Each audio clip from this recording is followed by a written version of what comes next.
الحمد لله رب العالمين يخلق ما يشاء ويختار وأشهد أن لا إله إلا الله وحده لا شريك له له الملك وله الحمد وهو على كل شيء قدير وأشهد أن سيدنا محمدا عبده ورسوله أرسله رحمة للعالمين صلى الله عليه وعلى آله وأصحابه وسلم تسليما كثيرا. أما بعد، أيها المسلمون، أوصيكم وإياي بتقوى الله تعالى وطاعته وتعظيم شعائره. قال الله تبارك وتعالى: ومن يعظم شعائر الله فإنها من تقوى القلوب. وإن من أعظم شعائر الله بيته الحرام وما يتعلق به من عبادات وحرمات. قال الله تبارك وتعالى: إن أول بيت وضع للناس للذي ببكة مباركا وهدى للعالمين، فيه آيات بينات مقام إبراهيم ومن دخله كان آمنا ولله على الناس حج البيت من استطاع إليه سبيلا ومن كفر فإن الله غني عن العالمين. أبا رفك أتمك ورمضان كعرفك. اللهم لك الحمد كله ولك الشكر كله وإليك يرجع الأمر كله. أنت كما أثنيت على نفسك جل وجهك وعز جاهك، تفعل ما تشاء بقدرتك وتحكم ما تريد بعزتك. يا نعم المولى ونعم النصير. الحمد لله بجميع محامد الله، ما علمنا منها وما لم نعلم، على جميع نعم الله ما علمنا منها وما لم نعلم. تلقى علينا دابر بالله ومثل ألمي يخلق ما يشاء ويختار. أيوه عليه صلى الله عليه وسلم: وربك يخلق ما يشاء ويختار ما كان له الخيار. وإما دي بسمي أبفلني مياجا الذي بعد يقول أبفلنا مياجا ويختار أكفلنا لونا أبفل شواني أكدلفونا أكدافونا مياجا ما كان له الخيار. شواني تجوم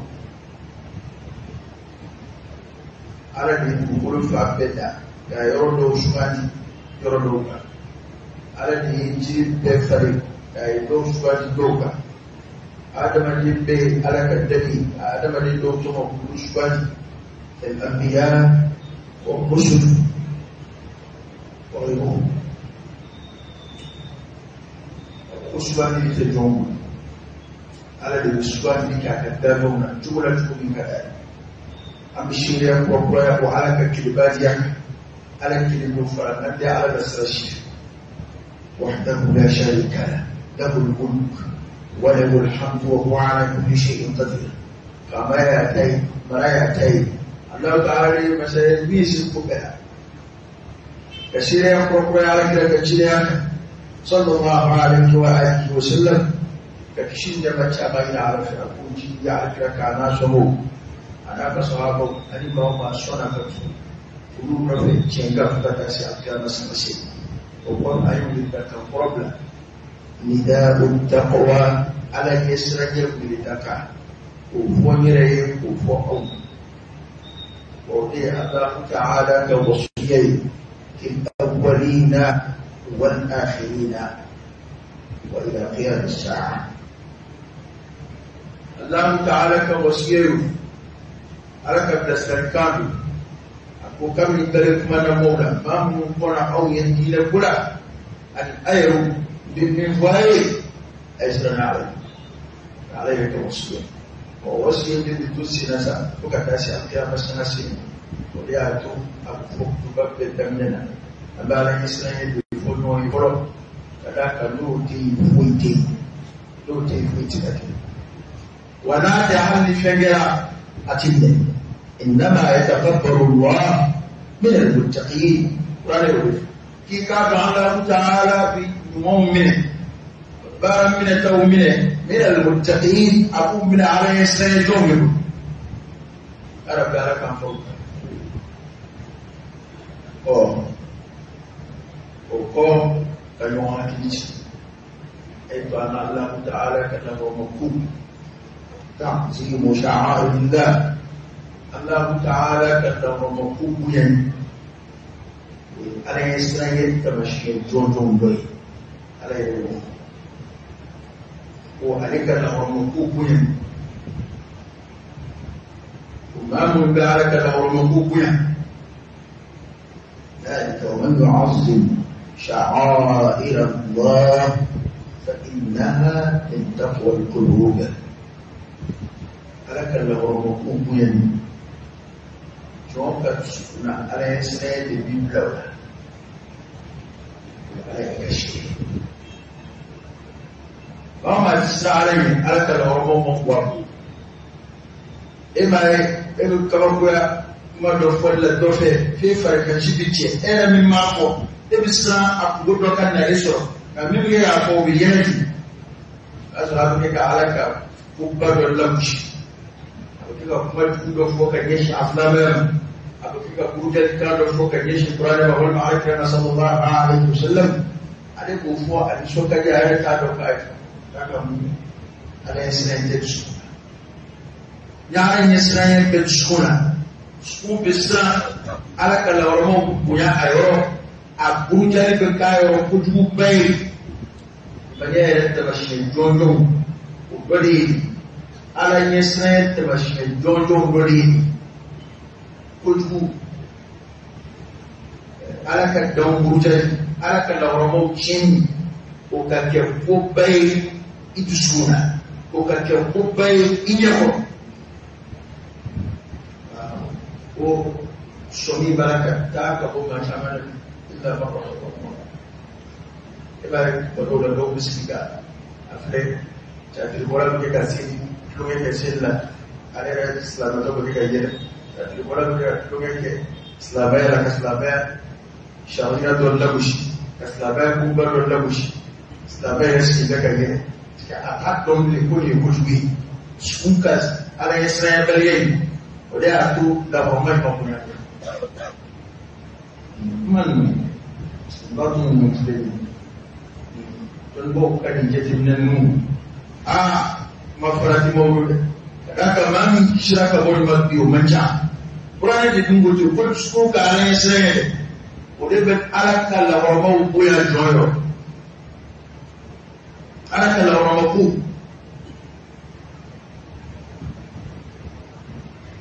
على جنوب من السلف سير ولكا فرق شبيتي وسيجيتاتو بيره وسبتا بعض السلف وان يقوم سير ولكا دو وسراني بابا اكو ما ولا او با ني مسامي نو ولي دايوا بيما يا امغا فوكو مسنو بچي بيما يا امغا فوكو بامتو كنت بتشكو alaka kuyoro kasirona Israel kasakirna alaka dawdu kuya iyoro kasu hakima ya rabbi alaka anti ni bagara bana bi ay tashblake kanishi Allah ta'ala kan namramaku bama Sawo sani wati ba so da ga yayi ba ga yayi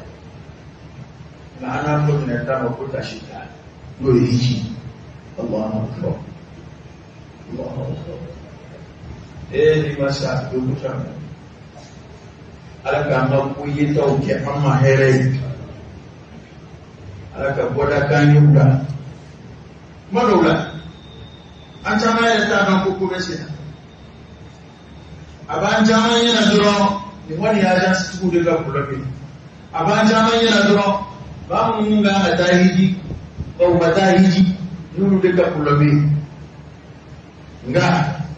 wallahi alladhi la ilaha ghayruhu ni kwanga da hakima besra akanga hakima bejo afon fasile le bashi da no kila doyin yana ko ana ko beka da idaro la bashi na ta hijima yun gobe da tana fura abin hakiki cikin femina ne ko hakiki cikin wulafi baran ma fo fem ki da fo bana tiriya ku kerife yanu kata ka dage ai ne da la kata fe ka fo ko ja baran ma be ki da ka dage fem so mi bi do yi baran ma ci a baraka tutu wati tebela o be ta san wudi da tin ne hijira ni ran la da na san na ne a jariye ne san na ta ma wani ne yo ma ta ma na ce a kun ga ta Rapidu comme ça on parle de l'ensemble c'est la cata بغض النظر عن السبب أنا سبب ينتهي parce que dans la science on vient de l'ordre comment de l'ordre quoi famani à modeste la abeta nous a tout aux femmes en façon là o ti ke bana ko bi na ana du mala jabu kula balo kula fitne kula nu ya ka ala ko ta sowi so ku do de binna abukenori akira fama de noyo akira bana de che chere la ni usrama e fu mi la chendo parce que ala de ben ko nye donc c'est ni je frère bana ben ka islamisé bana ben ka ile maka ka islamisé de tous mana ta jero amu biya ruba ita jero di basro so mi la ka jama kuka nim banan tola ko wana te ko toka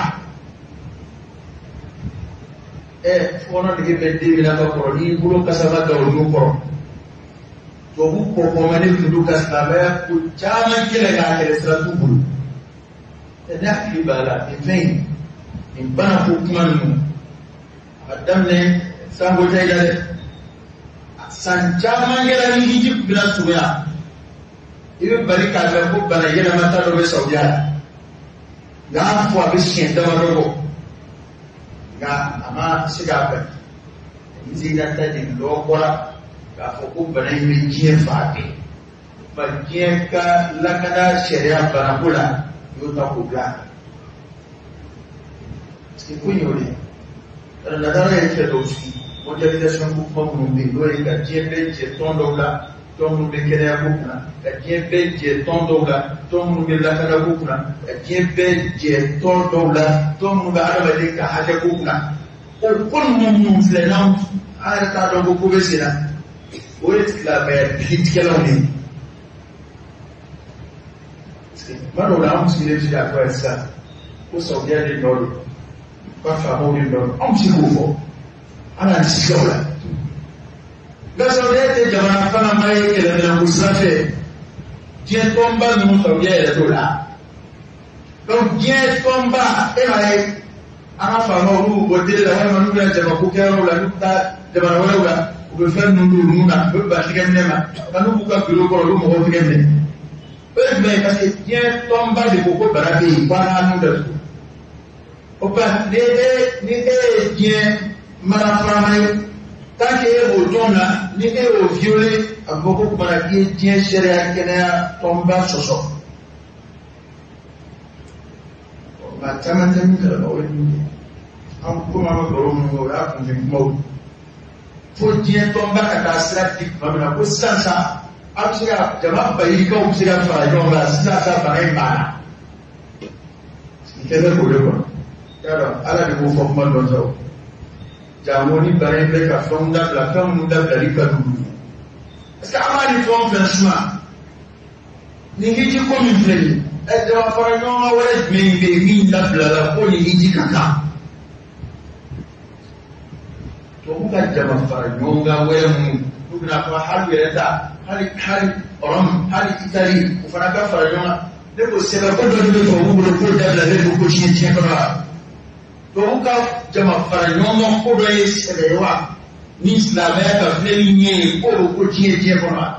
ko chi ma dina ko chi ma ni ala tela fuka tanza ni ku do mata alumuji fuka tanza ni ku da afrika mata alumuji fuka tanza to fuka conserve no na ma ke mo bi la de o to